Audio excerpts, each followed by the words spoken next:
মীর কি সত্যি সত্যি রাজনীতিতে আসার জন্য মুখিয়ে আছেন? কথাটা বললেন আর কেউ নন, স্বয়ং মীর আফসার আলী। সম্প্রতি এক একান্ত সাক্ষাৎকারে মীর বলেন, কেউ যদি তাকে রাজনীতিতে আসার জন্য অনুরোধ করেন তাহলে তিনি দ্বিতীয়বারও ভাববেন না। কিন্তু অবিশ্বাস্য হলেও নাকি সত্যি, কেউ তাকে কখনো রাজনীতিতে আসার জন্য অনুরোধ করেননি। সেটা কি অনেকটা তার হাসির ইমেজের জন্য? যদি তাই বলতে হয় তাহলে কমেডিয়ান হিসাবে একেবারে চিহ্নিত হয়ে যাওয়ার পরও কাঞ্চন মল্লিক তো চুটিয়ে রাজনীতি করছেন এবং বিধায়কও হয়ে গেছেন। আসলে মীর এই কথাটিও মজা করে বলেছেন, নাকি সত্যি তার কোনো সেরকম বাসনা আছে সেটা তিনি ভেঙে বলেননি। শুধু রাজনৈতিক প্রসঙ্গই নয়, তুলে ধরেন নিজের আরও অনেকগুলো চেপে রাখা প্রসঙ্গ। বলেন কেন তিনি রেডিও ছাড়তে বাধ্য হলেন।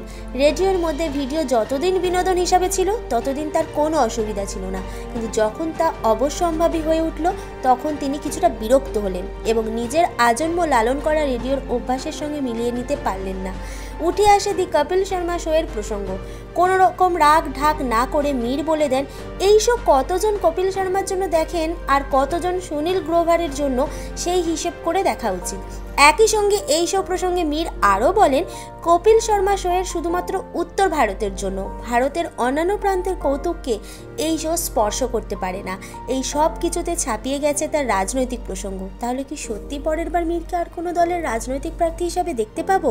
উত্তরটা সময় বলবে, কিন্তু মীরের কথা থেকে অনেকটা সেরকমই মনে হচ্ছে।